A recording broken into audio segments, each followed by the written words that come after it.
Welcome to Not in a Huff with Jackson Huff, where we interview newsmakers, storytellers, and all-around interesting people.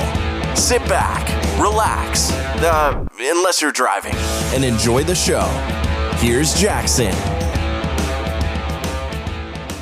Hello. I am Jackson Huff. This is Not in a Huff. Thanks so much for joining me. As always, really appreciate it. This week I'm interviewing Ralph Velasco. Now, Ralph is another traveler. He comes to us in kind of a different way than a lot of the travelers I have spoken with.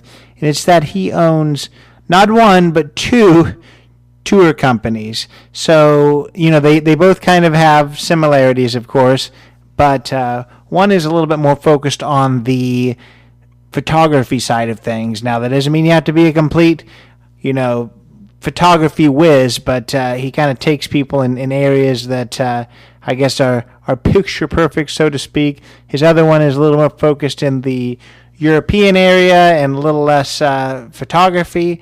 But we're just going to talk about his life and how he got from working in restaurants, working in the business world, to running these businesses and traveling the world. At one point, he bought a around the world ticket. For the last 14 plus years, he's been kind of an international traveler. His actual name in the travel world is the Continental Drifter. So I think that you're going to enjoy this a lot, just hearing about his travels. Of course, we're going to talk a lot about his companies and what makes him a little different than some of the other ones.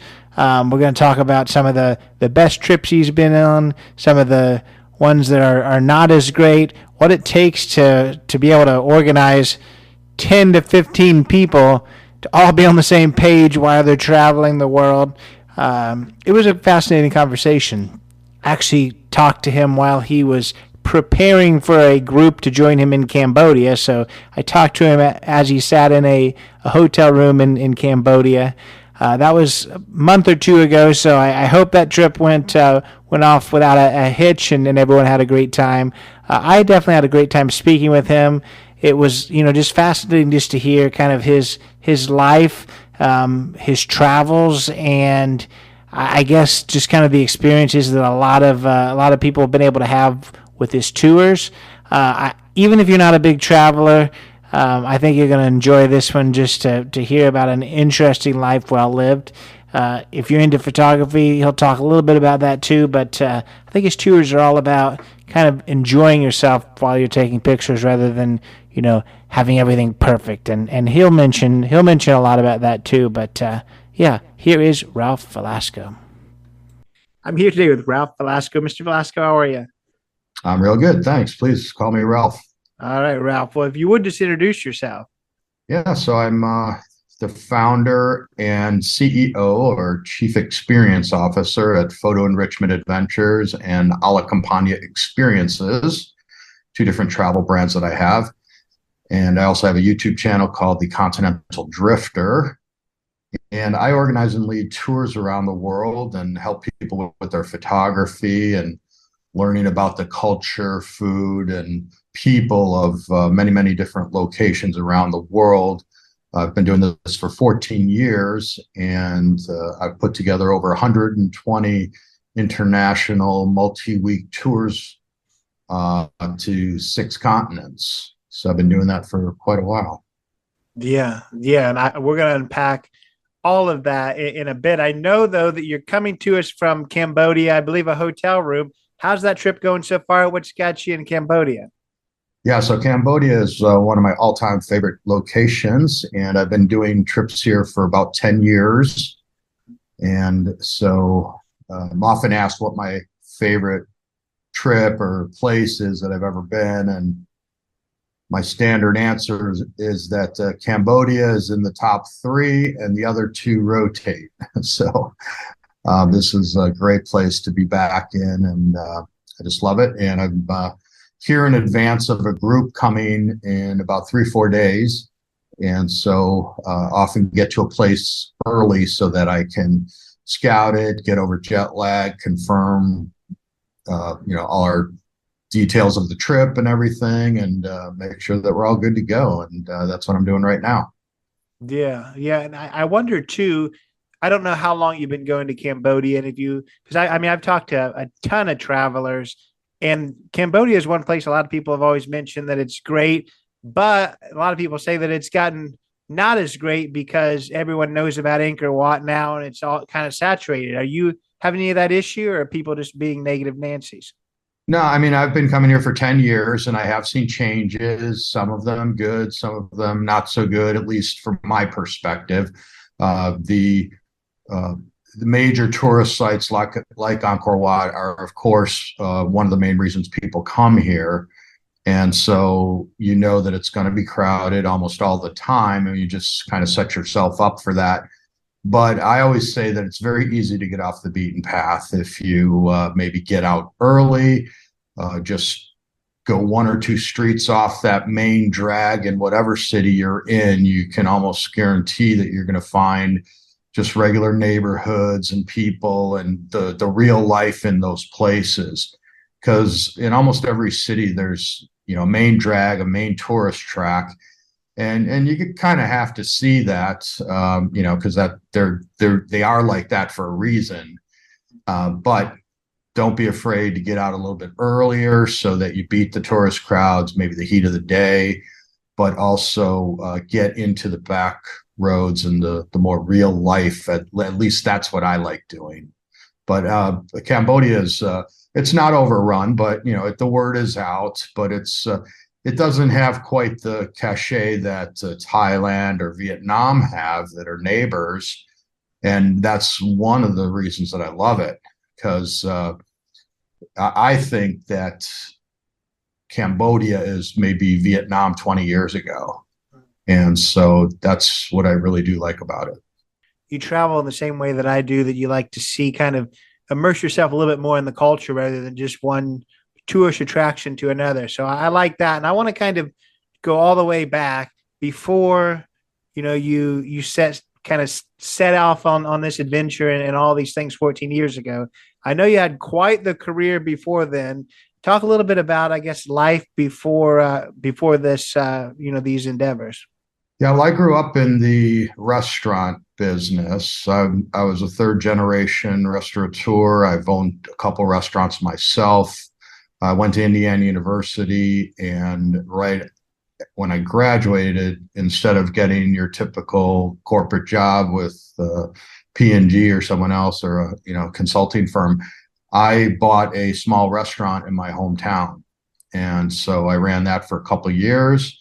And before I sold it, I said, before I do anything else, I'm going to buy a round the world ticket. And so at 24, I bought a round the world ticket and traveled to something like 15 countries on 5 continents over 5 months. And, especially at that age, doing it solo, that was certainly one of the major experiences of my life. And I knew I wanted to try to figure out a way to make a living from travel, from photography. But back then, 1988, there was no internet, there was no cell phones. It was practically before the wheel. But you could buy a round the world ticket at that time, and you just had to travel one direction. So I traveled west. And it was great. It was a great solo experience, and gave me a lot of confidence for traveling the rest of my life. And then I came back and I sold real estate for a while. I moved to California and worked for a friend of mine in his restaurant business.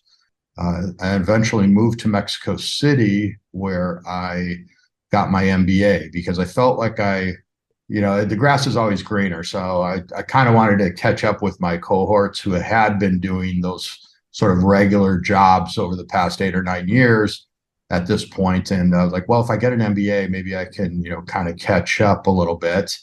And so I moved to Mexico City, and I got an MBA in international business, and that was great. And then I moved back to San Diego, where that school was based. At the time, it was apparently the only U.S. accredited school in all of Latin America. And I thought, what better place to get an international degree than internationally? So I have quite an affinity for Mexico. I'd been going there for years with my family. We have some roots there. And so, Mexico City is another very underrated city. It's one of the most cosmopolitan, advanced, but yet has thousands of years of history and incredible sites like the Teotihuacan pyramids and things like that. So it's a great place. And so then I did a bunch of other things. I ended up as a marketing director for a division of a Fortune 500 company for about 3 years. And, that was that regular job that I said that I wanted to get. And things changed, unfortunately. I was supposed to be working under the vice president of international, and there was an organizational shift. And so I got put into a finance role, and turned out to be the worst 3 years of my life because I was completely a fish out of water. And I thought I found the job that was going to let me travel the world and do international business, but that didn't quite happen. And what else? Then I moved back to Chicago, started a second restaurant. And at that time, this was 2001 to 4. And that's around when digital photography started. You started seeing these 1 megapixel digital cameras and the Kodak Easy Share. 1 megapixel was my first camera as a point and shoot. But I soon realized that people would maybe pay me to help them learn how to use these new digital devices. And it was more about selling the picks and shovels as opposed to mining the gold myself, meaning that, teaching people to use these devices as opposed to trying to sell the photographs, which that's a whole nother job. And actually digital kind of took the bottom out of that market anyway.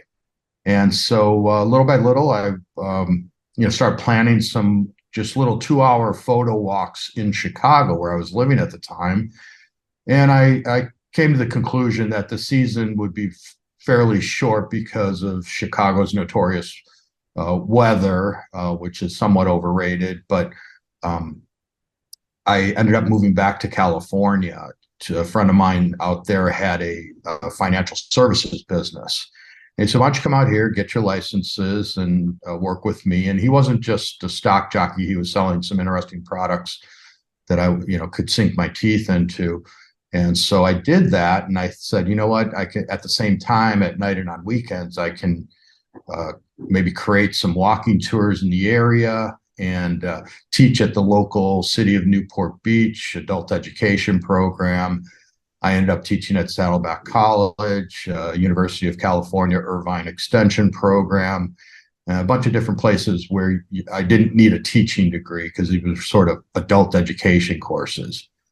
But I would get in front of anyone who would listen and had an interest in learning about photography. And I did teach about the devices themselves, teaching people how to use their cameras. But there was a lot of guys starting to do that at the time. And I said, I want to be different. I want to teach people how to see. I'd like to teach people how to use those cameras, but make great pictures with them, and to notice and capture interesting subjects, and help with composition and timing and more of the creative side to it than just what this button does or what that dial does. And that's an important thing for sure, because I always use this example. I had a photographer on. It's been a long time ago now, but my dad actually took a class at a community college on he bought this fancy digital camera. He learned all about how to use it. He knows the aperture and the shutter speed and all this stuff. He knows a million different things. But what he doesn't know is how to, center a dang picture and make it look good. So that's really what matters. So I'm always like saying, no, don't take that picture. That looks terrible. So yeah. I mean, the biggest thing is making the picture look good. All the rest, knowing all the knobs doesn't really help you if you can't take the good picture. So I like that. And I want to, right in the very beginning, did you say that you went to Indiana University? Mm-hmm. Well, that's awesome. I'm an alumni. I don't know if you see it up there, but that's where I'm. Sure do. Where are you from? Chicago? Where are you from? From Chicago. I was a Lambda Chi down there. That's awesome. I love it. And I want to ask you, I guess we've heard kind of you very slowly getting kind of more involved in the photography world. We already heard, you've always had a passion for travel, but what made you kind of take that leap, 14 years ago from, I guess, quote unquote, regular jobs into what you're doing now, which is kind of the remote work? What created that leap, and how scary was it, or were you just so burnt out with what you were doing it was inevitable?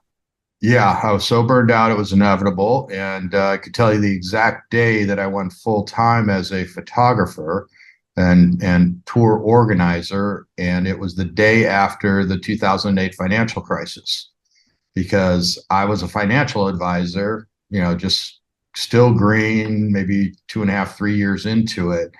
And the financial crisis hits. And even my boss, who'd been doing it for 25 years, saw his book go down like 90%.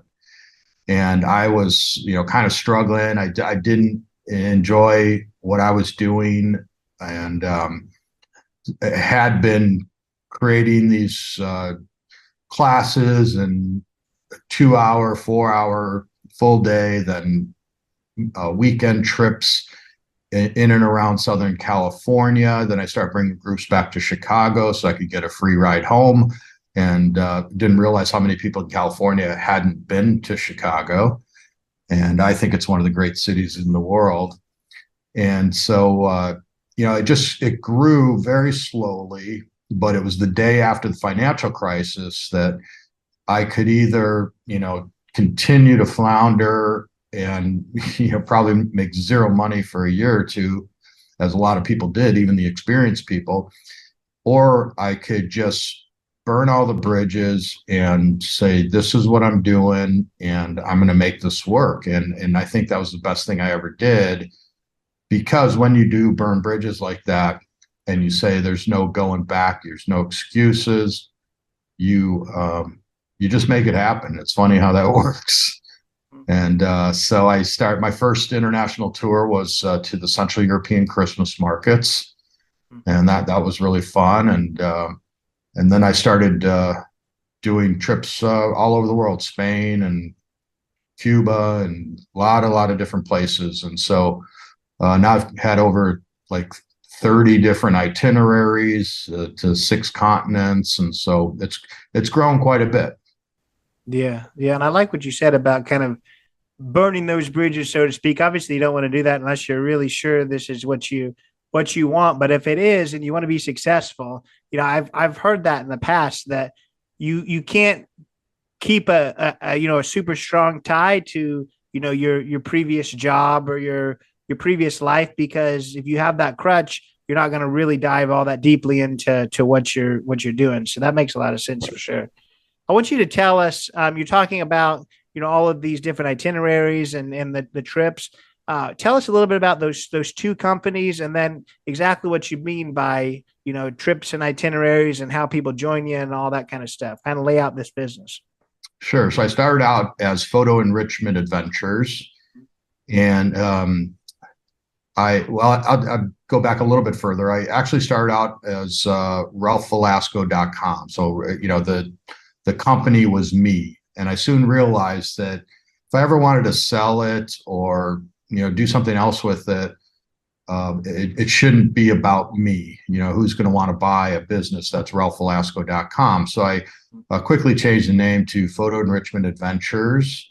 And they were tours that I created. A lot of people were doing photo workshops, especially with the dawn of digital photography. But I like to think I was early on with the digital tours, because the old guard had been doing photo tours for years, probably since the 60s and 70s, but these were film cameras and probably pretty expensive tours. But I wanted to create a trip that was somewhere between a photo workshop, which to me is 12 hours a day, all night, photography. And I wasn't necessarily interested in that. I was looking for a more casual photographer that wanted some photography, but also my trips are a half-day scheduled, half-day free time on average, so that people can go out on their own, do their own thing, maybe put into practice what they learned that morning, bring a friend or a spouse who isn't interested in photography and go do things with them and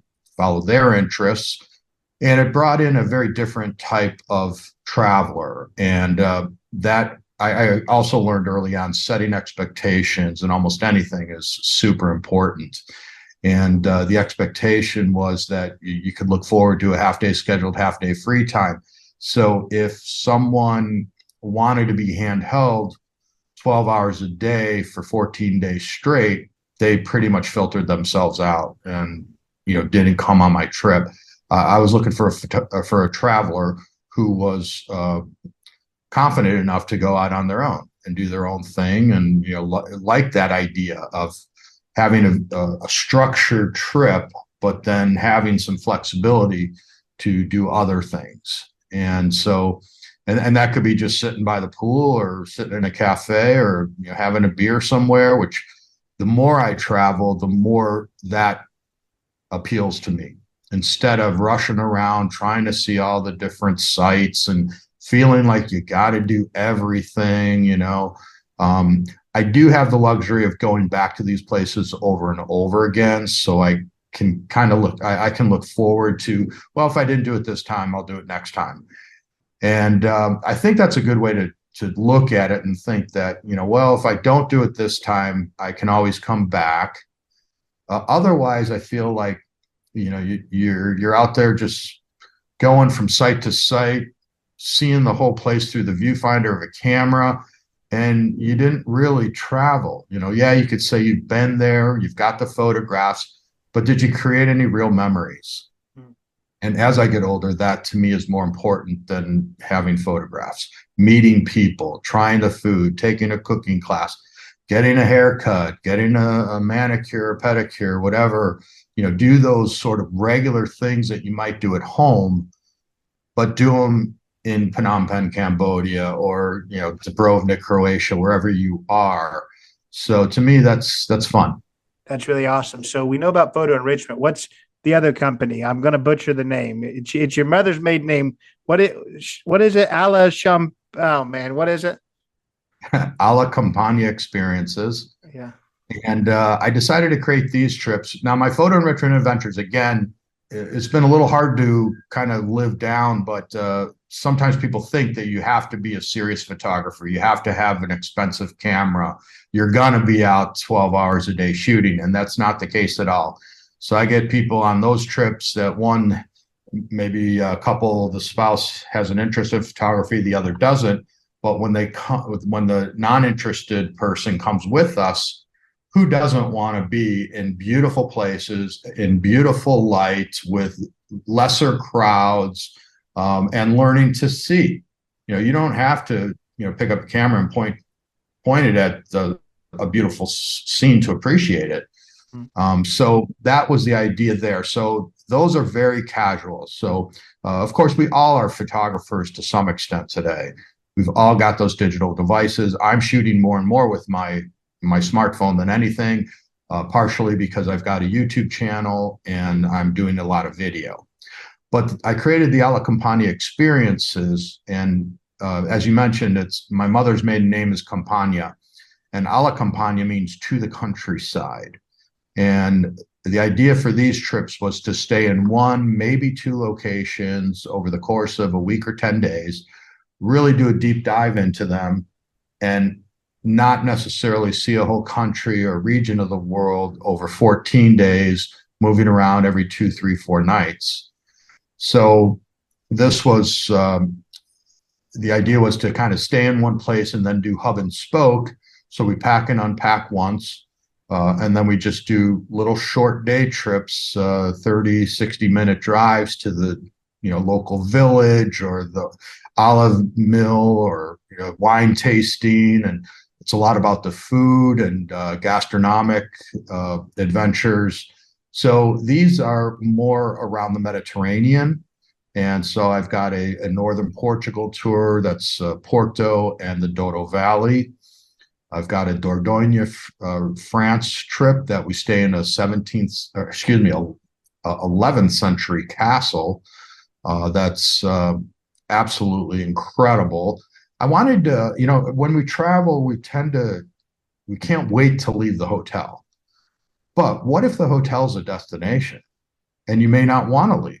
What if it's an 11th century castle that is absolutely a museum inside? There's a swimming pool, 270 acres of grounds to hike, beautiful gardens. You may not want to leave as often, at least. And of course we do, but we go visit little villages close by instead of driving 8 hours from Fez to Marrakesh or wherever, which I've done before and is fine, but it was like too much behind the wheel time. And so I just wanted to be there and do a deep dive and really let people know what this particular place was about.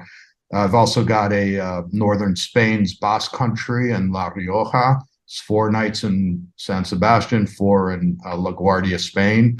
Absolutely fantastic. Optional hot air balloon rides, wine tasting, olive oil tasting, just everything you can think of. And finally, my 4th trip is Postcard Puglia, and that's the heel of Italy. And we stayed in Agriturismo, gelato tasting, olive oil tasting, hit the beaches, just really, really nice things like that. And I'm developing Sicily, and I think Greece and/or Sardinia might be next. So when you say developing, that was going to be the next question. How do you create these tours? Are you kind of taking them yourself first and seeing what works and what doesn't, and trying a few different things, or what does that look like?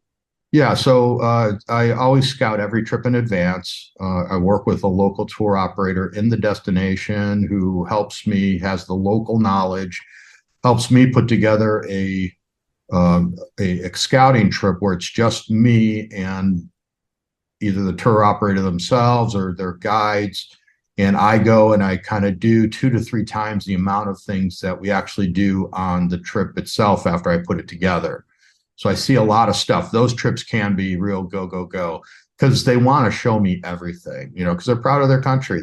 They've shown everyone everything else. So, but I finally came up with a 7-page document I call my tour operator expectation list. And it tells them exactly what we are and are not looking for. And it saves us both time and money, because, there's no reason to show me museums and monuments necessarily, unless they're, I want to get a quick picture of that to, put in the brochure or the website. But the idea is that I try and do everything, and then I pare it down. And because of course, I can do things a lot faster on my own with a guide than I can with a group of 10 people. So I have to consider that. And also that free time that I like to provide. And one day might be a full day for whatever reason, and the next day might be entirely free. So just on average, free, half day scheduled, half day free. And also I make food a big part of my trips because, as I mentioned, I was a 3rd-generation restaurateur. I eat 3 meals a day, and I love, I think food is such a big part of travel next to the people. And I go to some of the great food cultures of the world, like, Turkey, Vietnam, Cambodia, all of Europe, Mexico, Colombia. So these wonderful places, how can you not explore the food? And so testing the restaurants and, maybe this one works, this one doesn't, putting together the logistics of how the trip should flow, meeting the local guides so that, we hit it off. They know what I expect when we come back. So, and then I do that about a year in advance, typically at about the same time that I would bring the group back. So I have similar pictures, and they can get a feel for, what fall is like in Armenia and Georgia, or whatever, spring in Portugal. And so that's kind of how I do it. And then I market the trip. It gives me enough time to market it for the next year. Yeah. And is those trips with your second company, are they at all photo related, or is that not where the photos are? Yeah. I mean, like I said, we're all photographers. We all have our cameras and stuff. I just don't do like specific photo walks or image reviews and things like that. But of course, we're all taking pictures all along the way. And if anyone has any questions, they can always ask me. I'll still point out, photo opportunities. Hey, did you catch this? Did you notice this? Look at how the light falls on this thing, or whatever it is. And I think that comes back to that learning to see and that more creative part of photography than just the mechanical part of the camera itself. Yeah. And I always like to kind of just, ask the question that I'm sure a lot of people that listen would ask, because there'd be plenty of people would be like, you mentioned it earlier about how, there's so many trips out there that were 12 hours or they were just out of a lot of people's price range. So I feel like some people would be listening to this and be like, yeah, that all sounds great, but I can't, put a second mortgage on my house. So what are the price of a lot of these type of trips? Yeah, there certainly is a price to pay for for the type of trips that I do, because they're 10-person maximum. You're going to get a very different experience and a very different price than if you go on, I don't know, like a Rick Steves tour where there's 24 people with you, or where there's 50 people, it's a big bus tour, or you're on a cruise. So when people look at the price of my trip, they might, question that, because they run anywhere from about 4,000 to 6,000 max. And it just depends on how many days it is, where a trip to Cambodia is priced very differently than a trip to, France, because of, the price difference in those places, the labor costs and things like that, the hotels. Here in Cambodia, hotels are $50, $70 a night for beautiful boutique hotels, where, if you go to Paris, you're talking $300-400. So it depends on the time of year. But, you've also got me, because I lead all our trips. There's been one or two that I didn't for whatever logistical reason. I'm always very upfront with people that someone else is going to lead that trip. But I still am my brand in a way, and people know me, my following knows me. So typically they want to come on a trip because of me. And especially I get about a 50-55% repeat rate. So people that are coming back on my trips over and over again. I have several that have been on 15, 18, 25 of my trips. So they like what I do. They like how they're structured. They like the ratio of photography or whatever, the food, and they know that the places I'm going to. And it gives me encouragement to create new trips for those people. So the pricing, you might, if I'm charging say 4,000 for a trip and some big bus tour company's charging 1,500, and that's all you're looking at is the price, why would you go with me? But when you look into it and you see what you get, and you're going to stay at smaller boutique hotels, be in smaller vehicles, get into more local type restaurants and activities, maybe get behind the scenes where a group of 50 people can't do that. So there is a price to pay for that. So I always try to encourage people to compare apples to apples. Don't compare me to that big bus trip, because I'll never win. But if you want a really intimate trip where you're, pretty much, 5-10-on-1 with me, the owner of the company who's been there and done that, I think you would love my trips. Yeah, no, I get that for sure. I just always like to ask the questions that I think people would wonder. The other one too, because again, I've talked to a ton of travelers, and I know that when it comes to these tours, definitely everything you're saying when it comes to being a small group, being not the cheapest and probably not the most expensive either, somewhere in the middle there. A lot of people look at that also and think, okay, that sounds like, probably a lot of people, in the mature category. So what's the demographics of your trips? Yeah, my groups are typically 40s plus age group. And that's mostly because, maybe they're retired, they have the funds to spare, they are, starting to develop interests in things like photography as they move towards retirement. But these are very active people, and yeah, I don't get a lot of 20s and 30 somethings because sure, they can go out and do this stuff on their own and, stay out all night and go to the disco and stuff. That's not my trip. That's not the kind of person I'm going for. But, if you are 40s plus, and I get a lot of single women, and by single, I don't necessarily mean not married, but maybe a husband has no interest in traveling, or perhaps he's still working. But there's safety in numbers. There's a lot of, the camaraderie of being with a small group is wonderful. The networking, learning from each other, having other people to, converse with during that free time. If you're single and, if there's someone else on the trip, hey, Joe, you want to go grab lunch? You want to go shoot over here? I heard about this activity. Would you like to do that during our free time? That's great. Or the other thing is that I provide pretty much all breakfasts and on average one other meal per day, kind of for the same reason that I like people to be able to go out and explore on their own. Find a restaurant. Maybe they want to go to a 3 Michelin star restaurant, or maybe they want to eat street food tonight or skip a meal. No one ever goes hungry on my trips. So, there's times where we might have a big old lunch and then people will just skip dinner. So I give them that option. And when we have a free time, when I say go, dinner's not included this evening, it's typically when we're in a place where there's plenty of options for them to just walk out and go get something on their own. So it's a really nice mix that way. Yeah. And you told us kind of in the beginning, one of your favorite places, which is where you're at, Cambodia.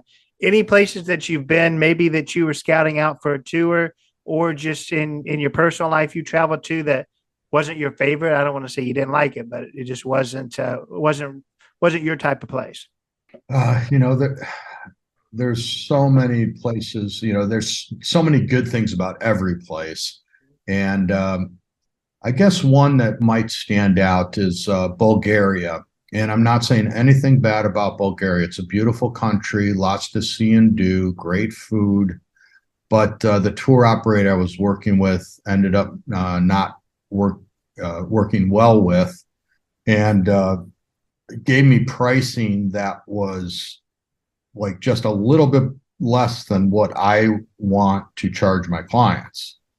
And, I need to add my costs and my time and my fee on top of that. So, that trip would have been double what a normal trip. And this is Bulgaria, which is a fairly inexpensive country.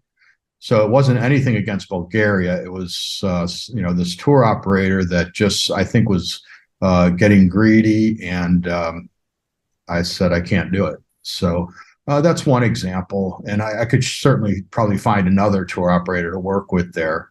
But I just kind of moved on. Romania is one of my favorite countries too. And that is an absolutely stunningly beautiful place. And that's just north of Bulgaria. And I love Eastern Europe. It's much more off the beaten path. And it's a stunningly beautiful place with incredible culture and like a step back in time. And that's a trip I ran about 7 or 8 times. And I took it off the list because I can only do so many trips a year.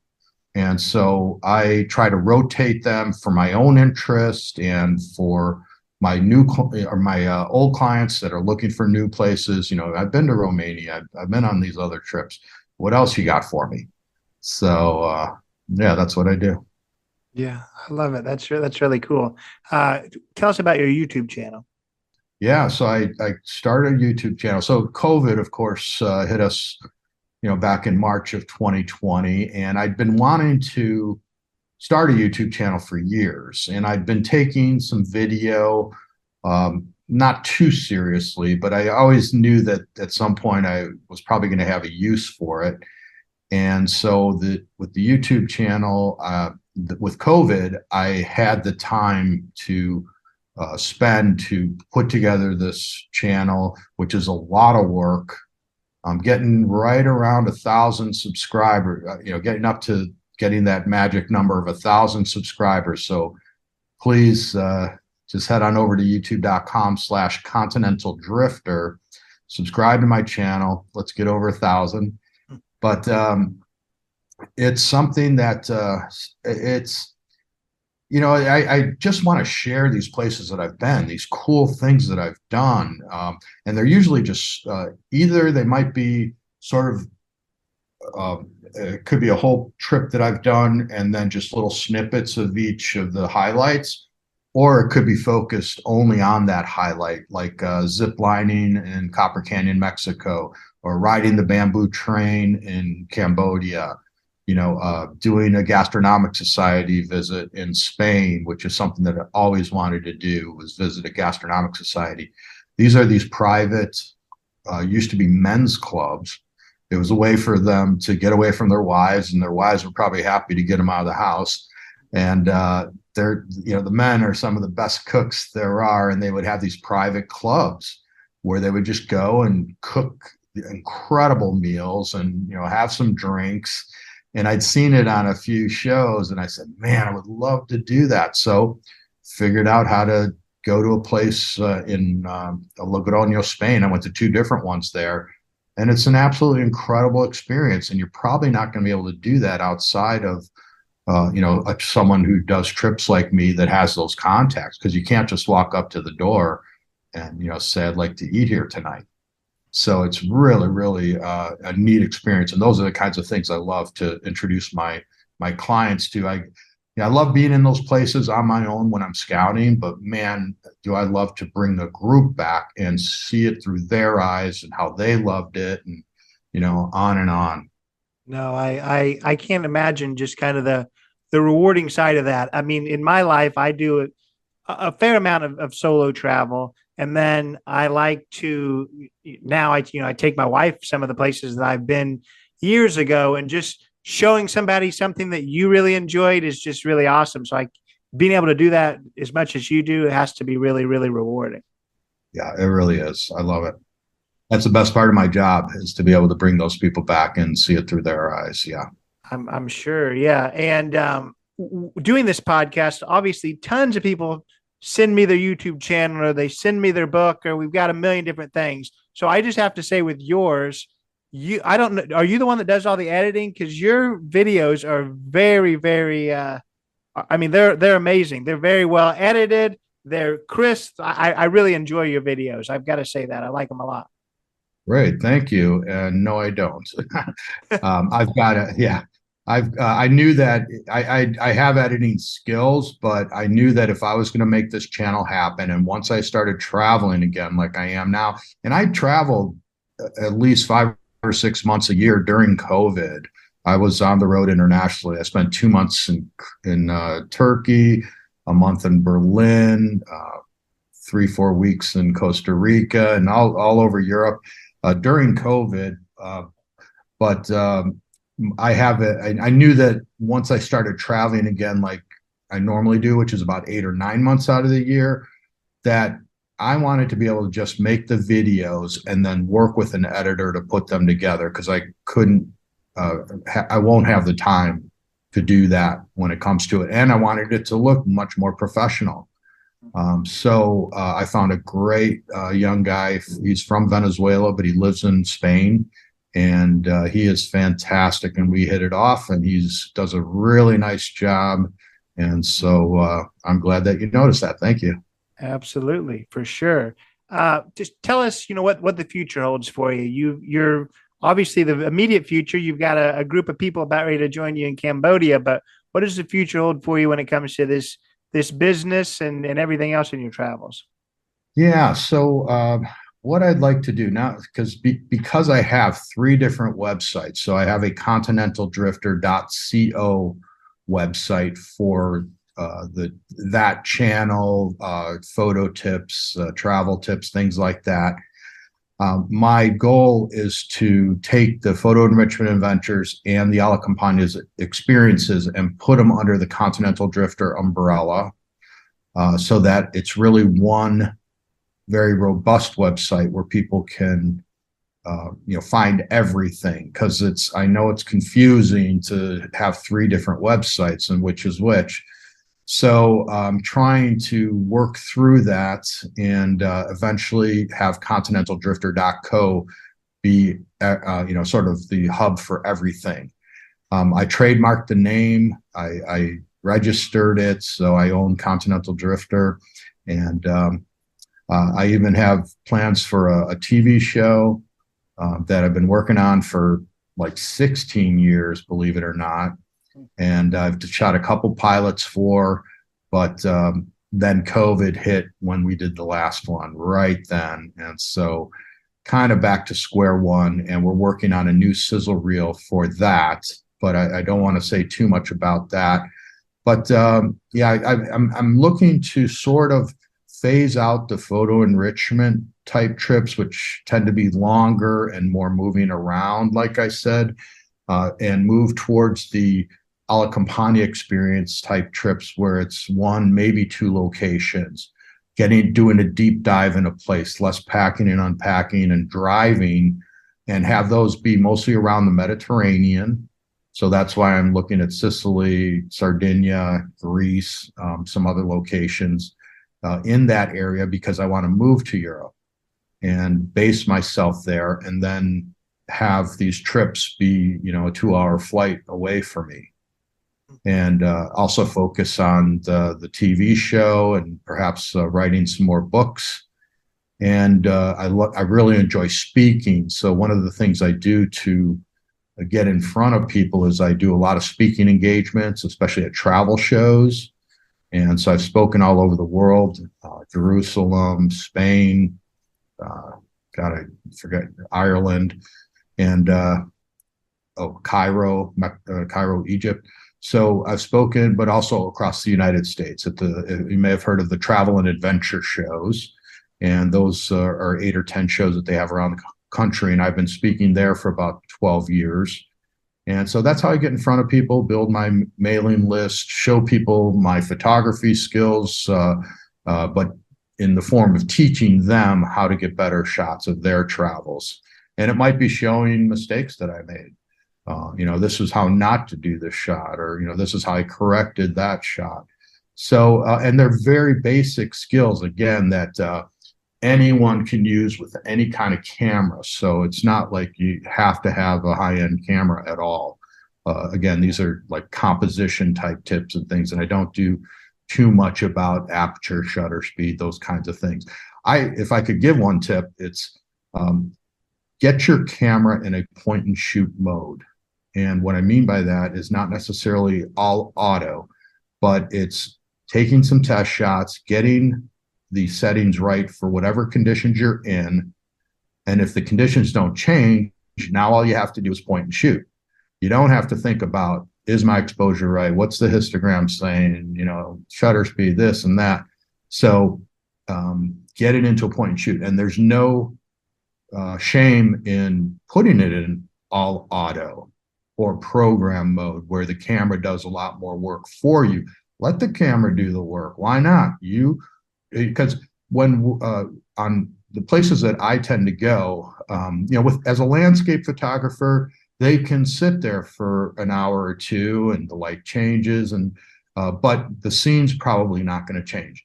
But with travel photography, when you're in fast-moving markets or street scenes and things like that, people aren't going to wait around for you to figure out your settings. So you got to be ready to point and shoot.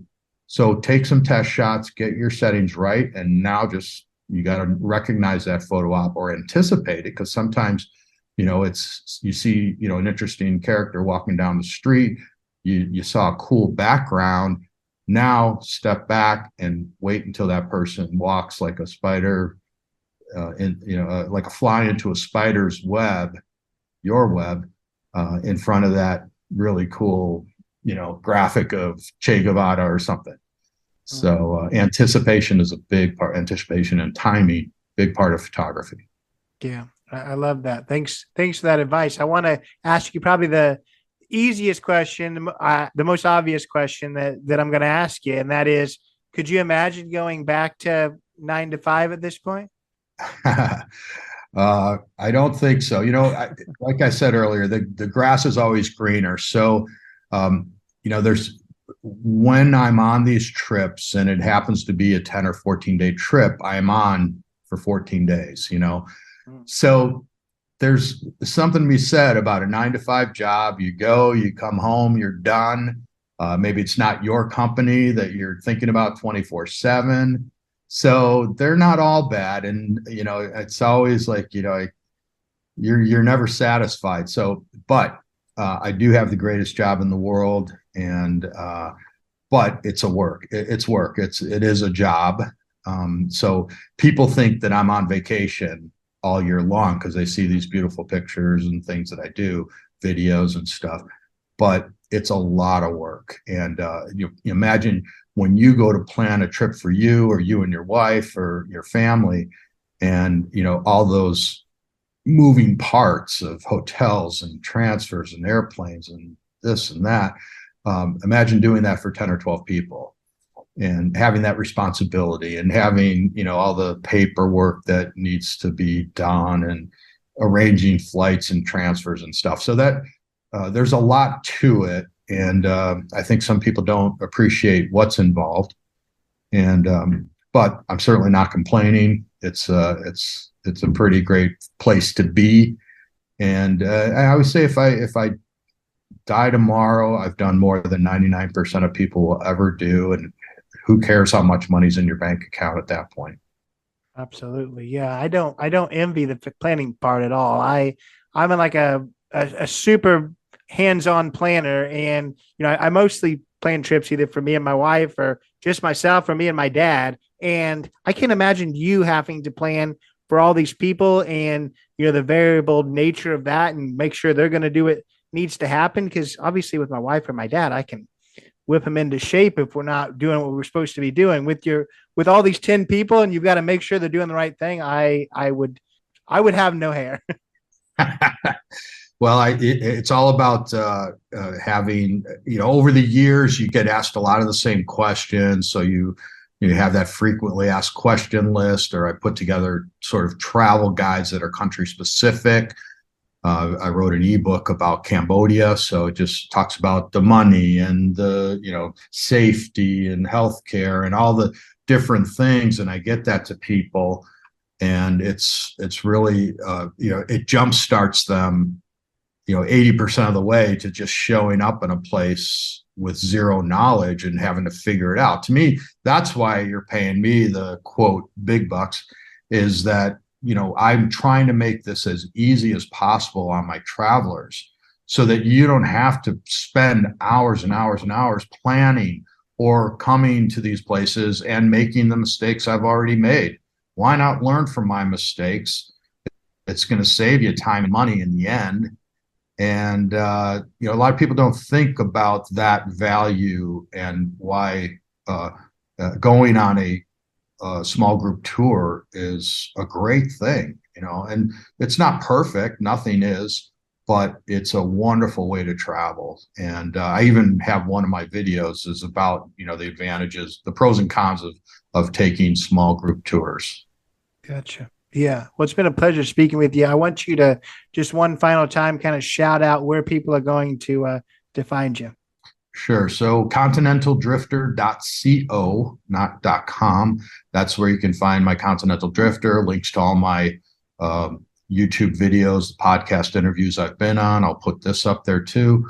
But the youtube.com/Continental Drifter is my YouTube channel. Would love to have people come on over, interact with the videos, like, comment, share, because that's what the Google algorithm is looking for. So I'd appreciate any help there. And then photoenrichment.com is where those little bit more photography centric trips are, but don't let that scare you away. And finally, alacampagna.com for the more European centric Mediterranean trips. And hopefully you'll put those links in the show notes as well. Absolutely. Yeah. Well, it's been a pleasure. Thanks so much. Thank you. Pleasure. So that was Ralph Velasco. Really appreciated his time. Enjoyed speaking with him. All the links going to be in the show notes as far as checking out his YouTube channel, which I highly recommend. Awesome videos. Checking out his tours, just checking out his travel presence as a whole. Those links will be in the show notes. I think, in talking, he realizes that he has different things for a lot of different people, even different kinds of tours for a lot of different people. It's not going to be for everyone, but if those type of tours are something you're interested in, I don't think you're going to find a better guy than Ralph. So highly recommend checking that out.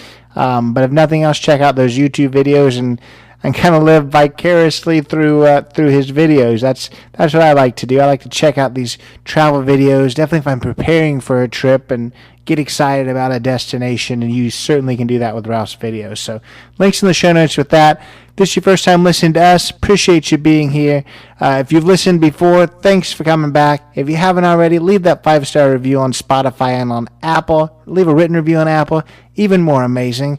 Follow us on Instagram, Not Enough Podcast, Not Enough with Jackson Enough on Facebook, jacksonuff.com, all kinds of great places. But if you do nothing else, catch us next week. Take it away, Chris. This has been Not in a Huff with Jackson Huff. Thank you for listening. Be sure to join us next time, where we will interview another amazing guest who is sure to make you laugh or make you think. Or, hey, maybe even both. But until then, keep being awesome.